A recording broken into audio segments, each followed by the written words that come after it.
j'ai un thème très intéressant et en même temps très délicat. Je dois parler de la mission de notre Église et aussi de la joie de servir ensemble dans cette mission. Avant de commencer, je voudrais partager avec vous ma joie personnelle d'être ici pour servir le Seigneur. Quand je suis arrivé ici à la fin de 2019, il y avait une petite communauté francophone composée dans sa grande majorité pour des personnes plus âgées. Parmi eux, nous avons encore certains, comme Claudia, Annette, Claudine, Françoise, excusez-moi, ma soeur, Françoise, Jean-Louis, Stéphanie, oui, et d'autres personnes. Et quand je suis arrivé, je ne connaissais pas vraiment l'église adventiste. J'étais en train d'étudier et de comprendre aussi les croyances fondamentales de notre église. Et en ce moment-là, la chose que je priais plus, c'était que je demandais à Dieu de me bénir pour servir dans sa mission. Alors je priais trop, vraiment. C'était un désir aussi profond dans mon cœur de servir mon Dieu, que je rêvais avec cette opportunité de commencer à travailler pour lui.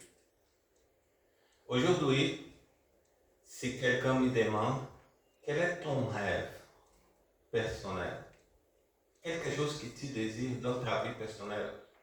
Moi, vous connaissez, vous savez que je suis marié, j'ai 2 enfants, j'ai une belle maison, un bon emploi. La seule chose que je demande à Dieu est la joie de servir. Je veux vraiment participer à cette mission d'une façon très active. Et pourquoi cette motivation? Mes frères et sœurs, chaque jour que je suis ici, je sens la présence du Saint-Esprit dans ma vie. Parfois, je suis à faire un travail très humble. Je suis ici derrière à passer tous ces câbles, tous ces boîtes de son, la caméra à l'arrière pour organiser les systèmes de son et tout ça. Et soudainement, je sens dans mon cœur, d'une façon très puissante, la présence du Saint-Esprit. Et je peux dire que tout ça est une jouissance. Je me sens vraiment honoré par Dieu pour savoir que ton Saint-Esprit est avec moi ici. J'ai une semaine un peu difficile. Je m'excuse d'être un peu ému aujourd'hui.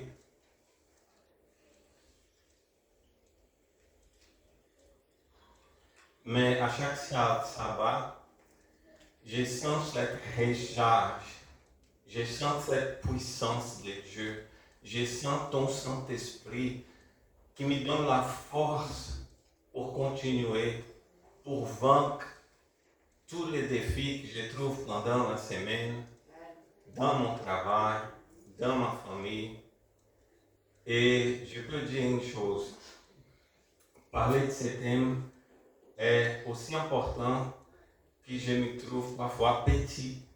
Je me trouve très petit pour partager la grandeur de cette joie-là, la grandeur, la puissance de ce thème. Alors, cela étendu, si on va voir ici. Ok. Oh.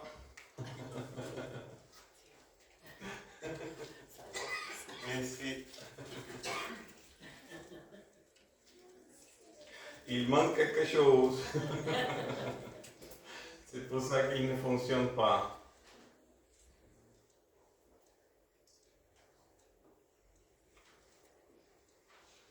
Je m'excuse d'être ému comme ça, mais je suis un être humain, j'ai des émotions aussi. Des émotions parfois très fortes. Alors, ok. Et voilà. Pour ceux qui sont à la maison, si écoute l'adoration, si cette prédication touche votre cœur d'une façon ou d'autre, si vous sentez le Saint-Esprit dans ta vie et vous voudriez nous rejoindre, nous sommes ici dans cette adresse à l'hôtel Coastal Inn qui est situé en face du Champlain du Mall. Et nous sommes toujours ici à partir de 9h30 jusqu'à 12h30. Alors, lorsque nous lisons Jean 13, nous voyons un passage très important où Jésus est réuni avec les disciples. Jean 13, versets 3 à 5, il nous dit, Jésus, qui savait que le Père avait remis toutes choses entre ses mains, qu'il était venu de Dieu et qu'il s'en allait à Dieu, ça c'est très important, s'éleva de table, ôta ses vêtements et prit un linge dont il s'essuie. Ensuite, il versa de l'eau dans un bassin et il s'est mis à laver les pieds des disciples et à les essuyer avec les linges dont il était saint.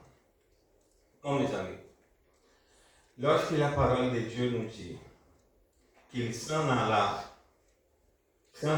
à Dieu, la parole de Dieu nous dit que Jésus savait que la fin était proche. Et il savait que ces moments qu'il avait avec les disciples étaient peut-être les moments plus importants de sa vie. Et il fallait de passer un message très puissant. Un message qui pourrait rester non seulement dans le cœur des disciples, mais partout les autres générations futures des disciples aussi. Et le message, c'était, je dirais, un geste inusité qui pourrait devenir ces gestes-là. Parce que Jésus, qui est Jésus? Jésus, le Fils de Dieu, le Sauveur de l'humanité, la parole de Dieu qui était avec Dieu au commencement. C'est lui qui a fait toutes les choses avec Dieu. Jésus aussi, co-créateur de tout l'univers. Celui-là qui avait la puissance s'est mis dans une position de serviteur. Oui, serviteur des disciples. Il s'est mis dans la position plus humble que l'homme pourrait avoir, la position de serviteur. Bon, les gestes d'ici pencher devant quelqu'un pour laver ses pieds, quel geste fort.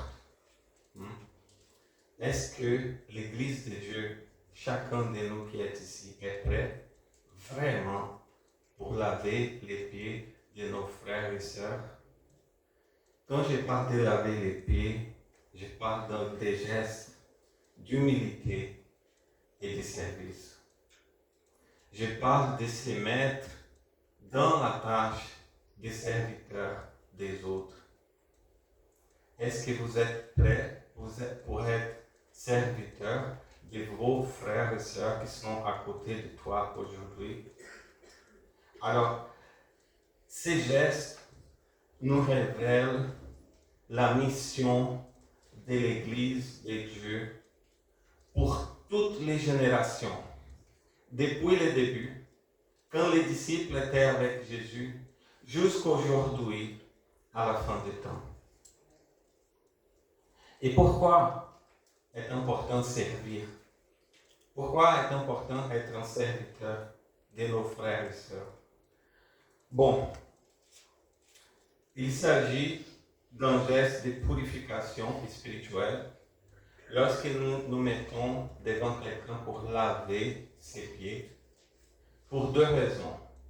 L'eau représente un symbole de purification spirituelle. C'est pour ça que le baptême est un rituel où nous utilisons l'eau.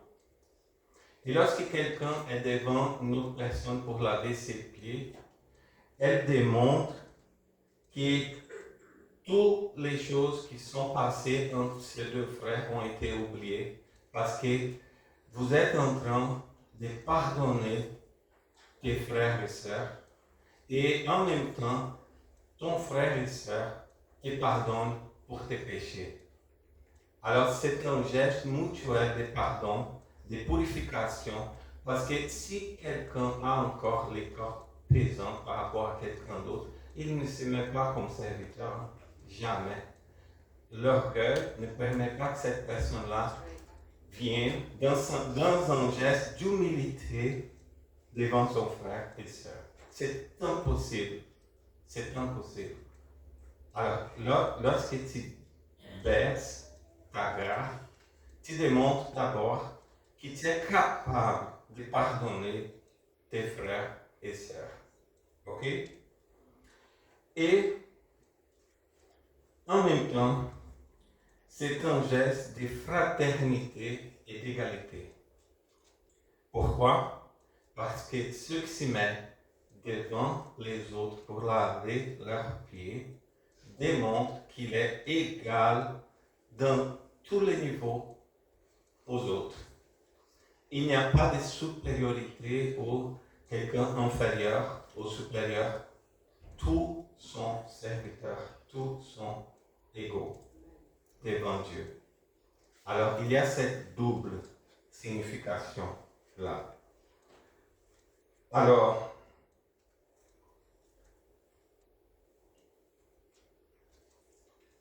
excusez-moi parce que je suis encore un peu perdu ici. Ok. Au verset 14 et 15, nous lisons. Si donc, je vous ai lavé les pieds, moi, les seigneurs et les maîtres, et regarde qu'est-ce qu'il dit. Il reconnaît qu'il est le Seigneur. Jésus est notre Seigneur. Vous devez aussi vous laver les pieds les uns aux autres.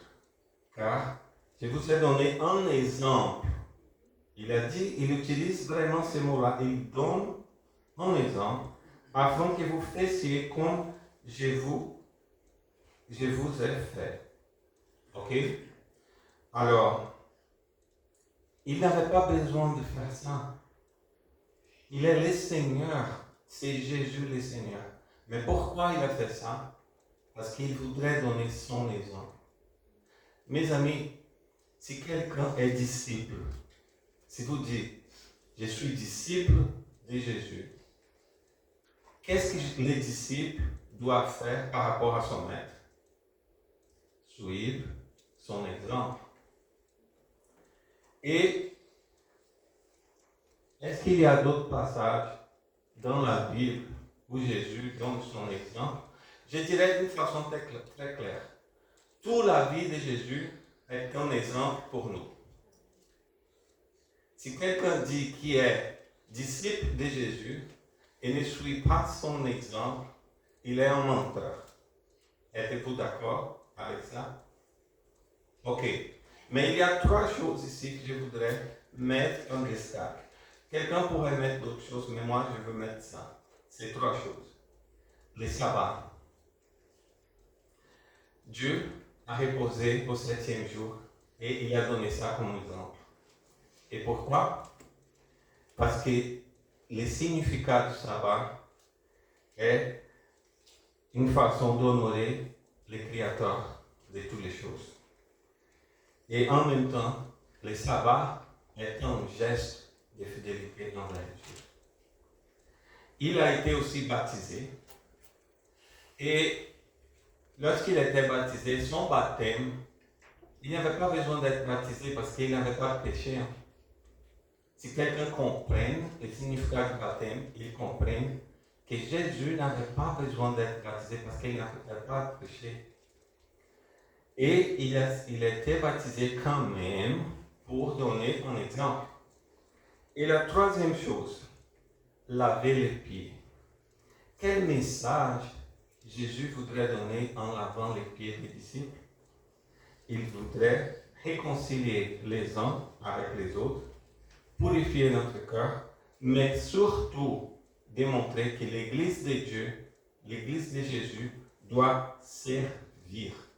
C'est le service qui est en destaque ici, le service. Alors, lorsque nous lisons Matthieu, chapitre 20, verset 26 à 28, nous voyons, mais quiconque veut être grand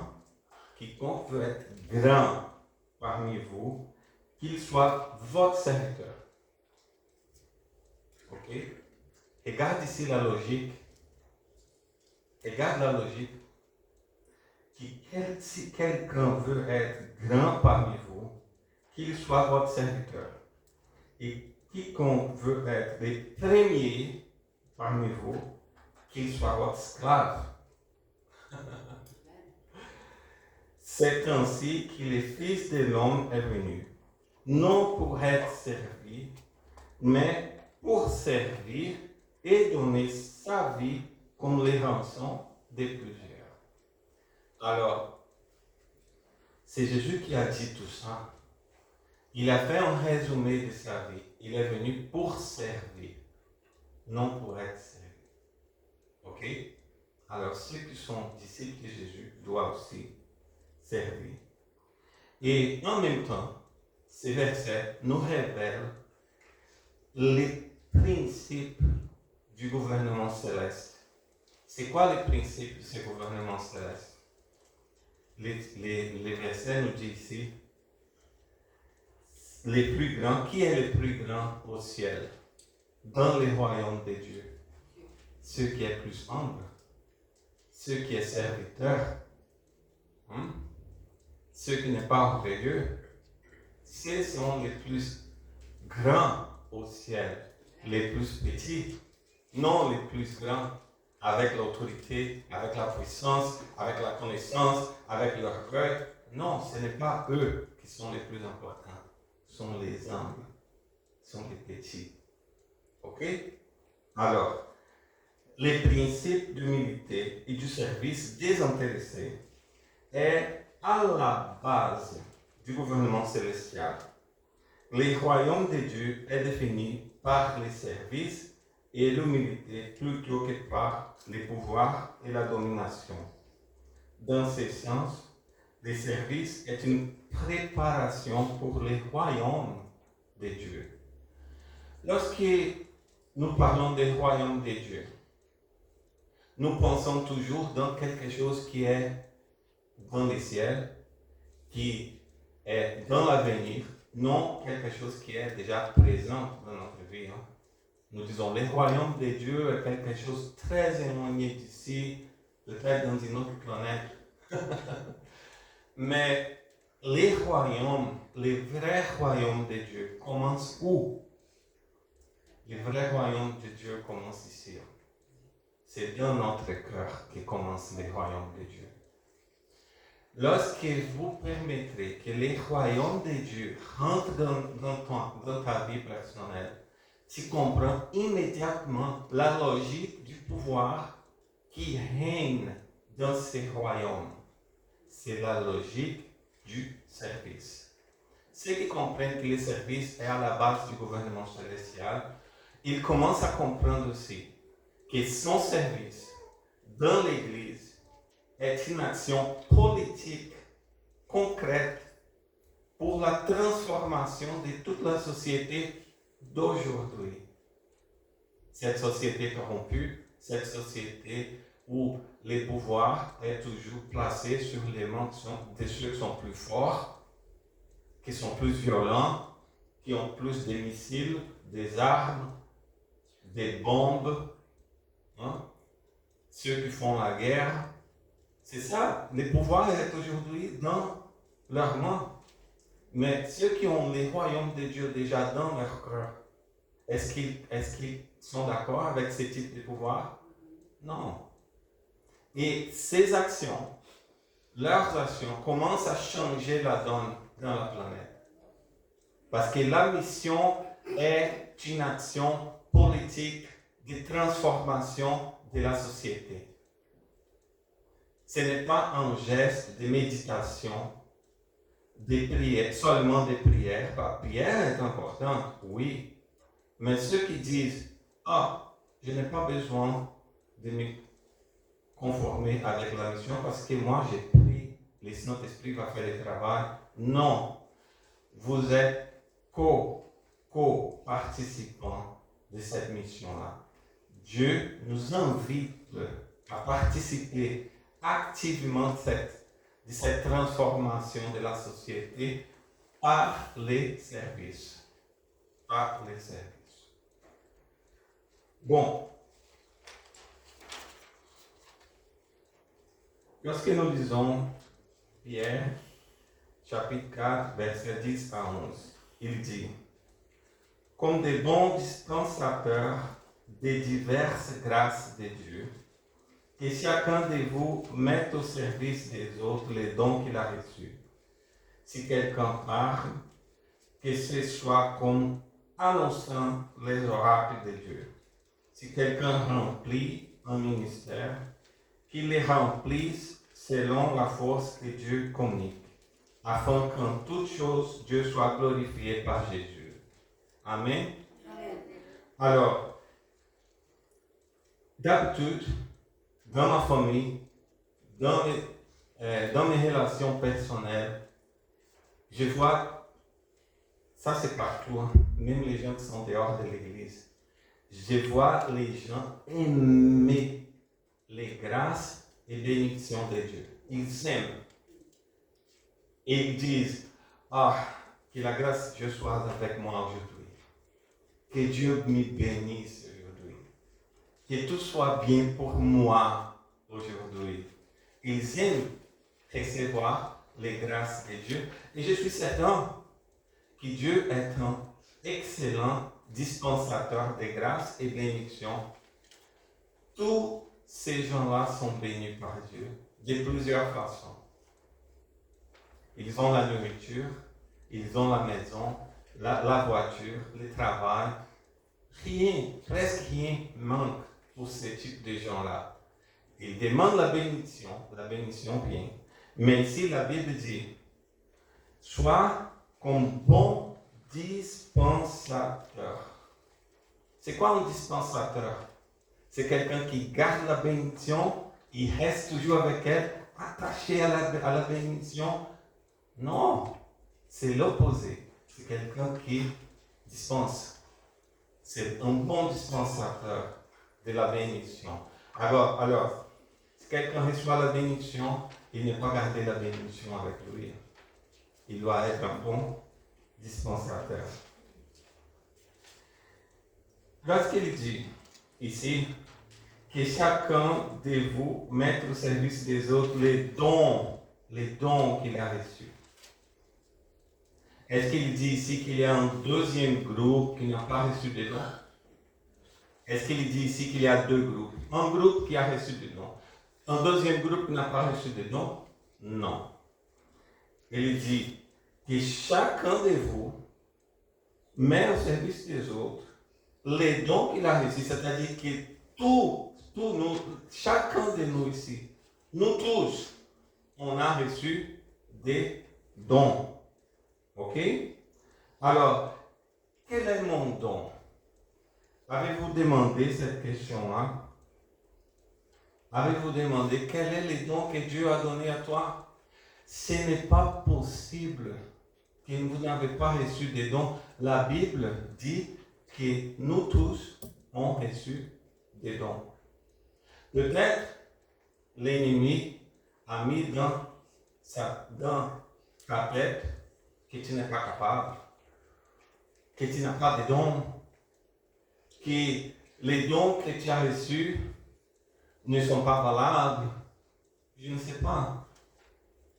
Je sais que chacun de nous a un don. Et ces dons que Dieu t'a donnés sont une richesse qui doit être multipliée. Parce que chaque don est comme une cédule de 10 dollars, de 100 dollars, je ne sais pas, comme un chèque de 1000 dollars.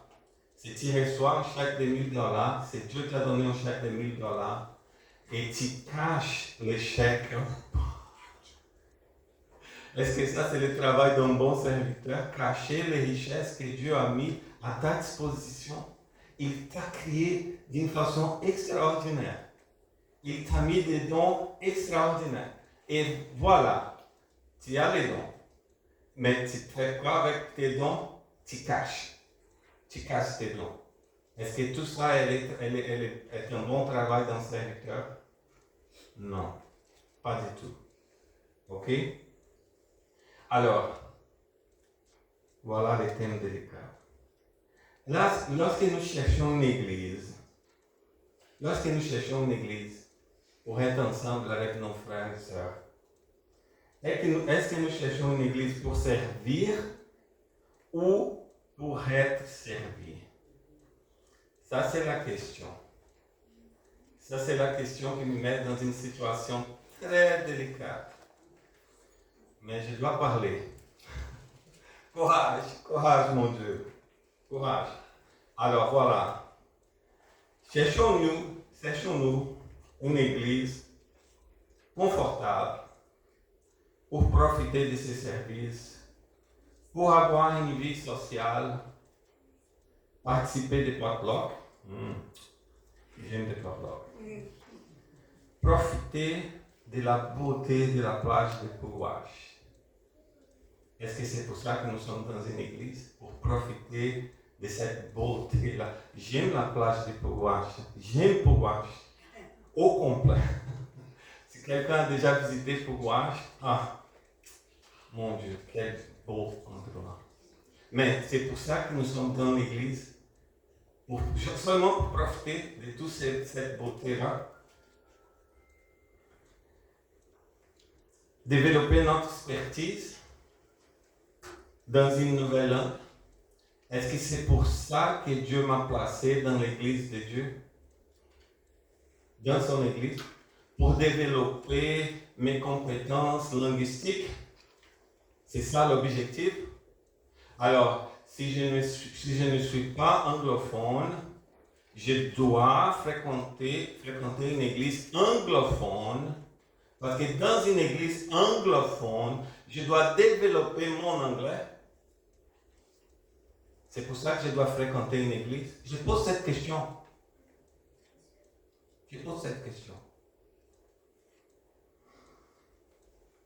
Pour trouver des amis, je dois choisir une église parce que je cherche des amis seulement. Ou parce que je cherche une épouse ou une femme pour me marier.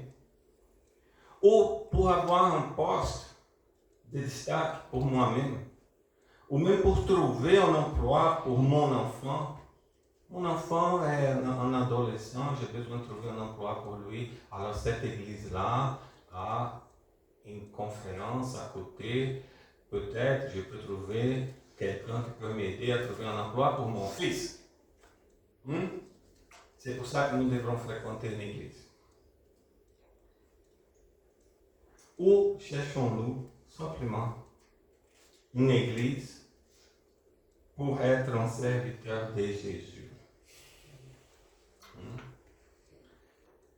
Si vous avez choisi la dernière option, mon ami, je peux dire que vous êtes avec Jésus aujourd'hui. Jésus et le Saint-Esprit. Le Saint-Esprit est dans ton cœur. Parce que tu as fait le bon choix. Alors, c'est facile à dire que nous aimons Jésus. C'est facile à dire j'aime Jésus. Jésus est tout pour moi. Mais comment cet amour se manifeste concrètement dans notre vie personnelle lorsque nous sommes dans une église ou même dehors de l'église? Quelles sont nos attentes par rapport à l'église de Dieu, le Dieu Tout-Puissant? Nous cherchons une église idéale, entre guillemets. Nous cherchons une église parfaite. Si nous cherchons une église parfaite, je peux dire une chose, cette église n'existe pas. Cherchons la meilleure église adventiste au monde, que personne ne se sent offensé pour ça. Mais cherchons la meilleure église adventiste, une église parfaite, avec tous les services. Je peux vous garantir une chose. Après un an de vie ensemble avec ces frères et sœurs de cette église-là, vous allez apercevoir d'une façon très claire. Il y a un conflit, il y a des problèmes, il y a des défis qu'il faut surmonter. Je peux vous garantir à 100%, il n'existe pas une église parfaite. L'église que Dieu nous donne, mes amis, est une église remplie de défis. Une église remplie des opportunités de servir. Et nous avons besoin de faire un choix chaque jour, d'accepter les défis que Dieu met devant nous ou de refuser.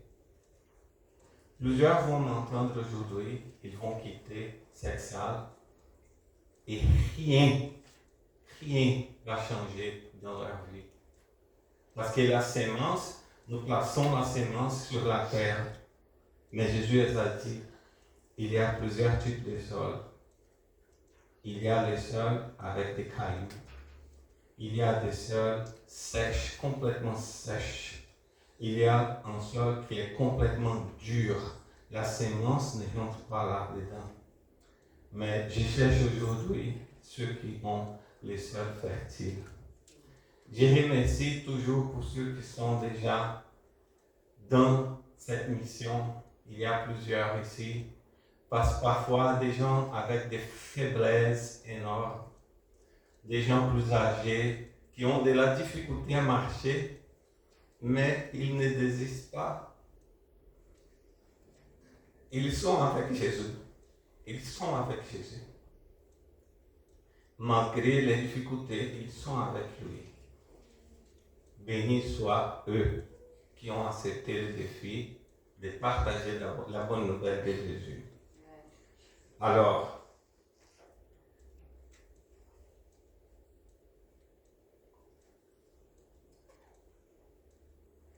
lorsque nous lisons les livres Témoignages pour l'Église, volume 3, notre sœur Ellen G. White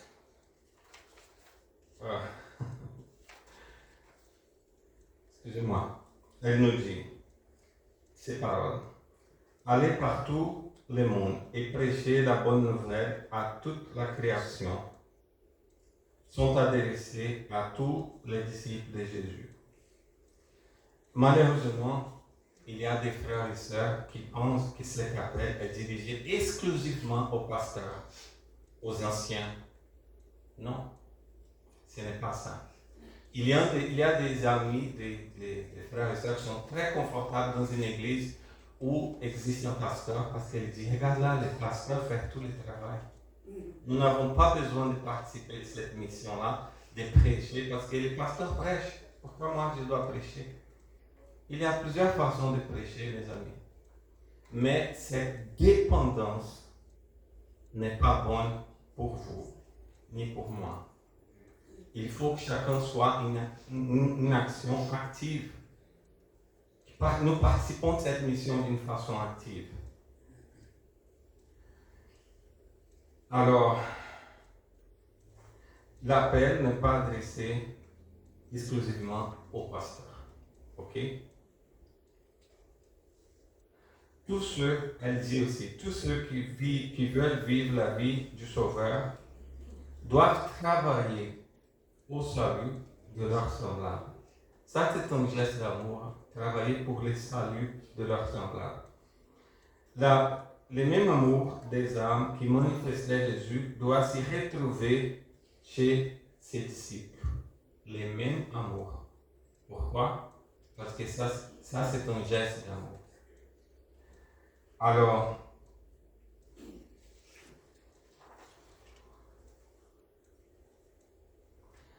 tous ne peuvent occuper la même place, mais tous ont un rôle à remplir.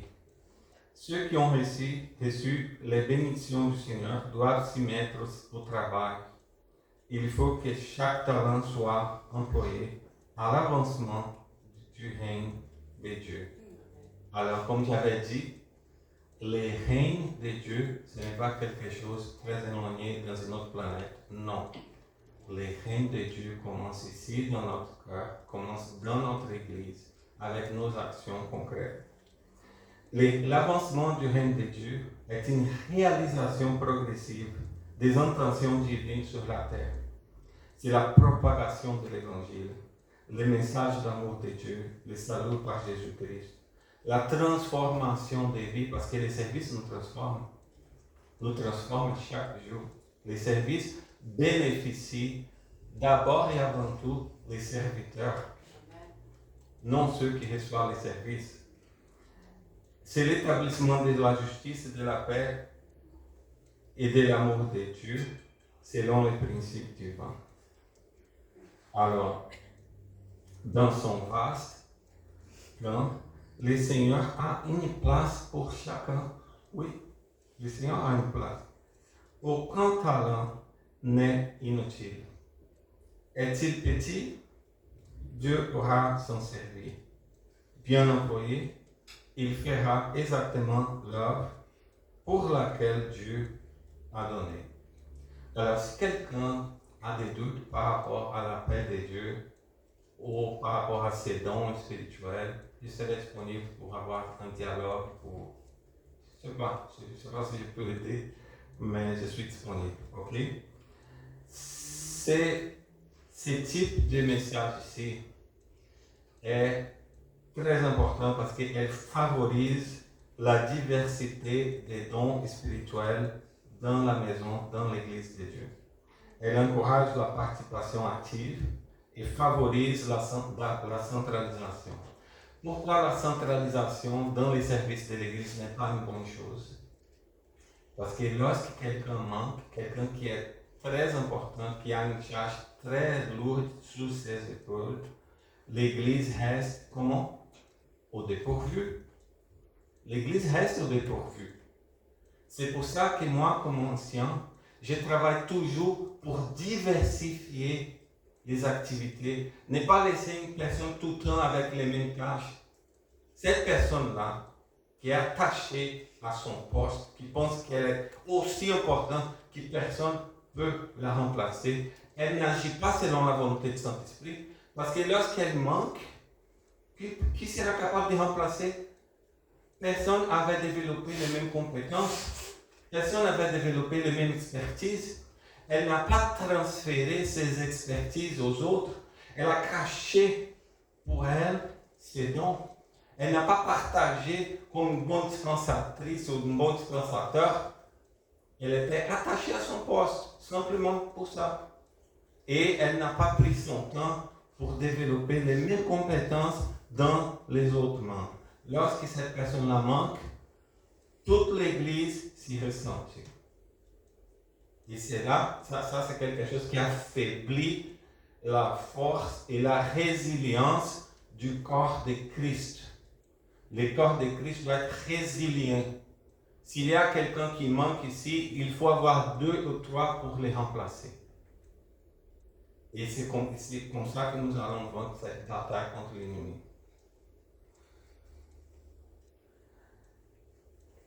Lorsque les hommes mettent leurs énergies au service de Dieu, leurs talents s'accroissent, leurs facultés se développent et ils sont revêtus de la sagesse céleste pour amener au salut ceux qui se perdent. Alors, Est-ce que nous avons besoin de faire confiance en nous pour commencer les services dans l'église? Non. Parce qu'ici, notre sœur Ellen White dit, c'est le travail du Saint-Esprit. C'est lui qui va développer nos facultés. Et ce développement ne dépend pas de nous, ne dépend pas de nos forces. C'est un travail qui dépend du Saint-Esprit. C'est lui qui va faire ce travail pour nous. Alors, l'Église adventiste prend pour un modèle collaboratif où chaque membre contribue selon ses capacités, reflétant ainsi le corps de Christ. Mais si les membres de l'Église ne se soucient pas de s'acquitter de leurs devoirs envers leurs semblables, comment peuvent-ils s'attendre à recevoir les trésors du ciel? Ça, c'est une bonne question que je me pose. J'espère que cette question reste dans vos pensées aujourd'hui, qu'il soit une raison pour réfléchir à propos de votre participation, de votre travail, de votre appel, de vos dons dans l'Église de Dieu. La vie chrétienne ne se limite pas à une relation personnelle avec Dieu. Non. Ce n'est pas simplement avoir cette relation avec Dieu. Ce n'est pas seulement ça. Mais c'est également aux relations avec autrui. Nous ne pouvons pas oublier Matthieu chapitre 22, verset 39 qui dit « Tu aimeras ton prochain comme toi-même. » Tu aimeras ton prochain. Alors, la vie chrétienne n'est pas simplement une vie de relation avec Dieu. C'est aussi une vie de relation entre nous autres. Et ces passages nous rappellent aussi à vivre notre foi, non seulement en parole, mais aussi en action concrète envers leur communauté. Que Dieu soit avec nous et nous bénisse. Merci pour votre patience. Je suis aujourd'hui, comme vous voyez clairement, avec le corps affaibli, mais je suis content parce que le Saint-Esprit m'a donné la force d'arriver ici et de prêcher ce message à vous tous. Que nous tous soyons bénis au nom de Jésus. Amen.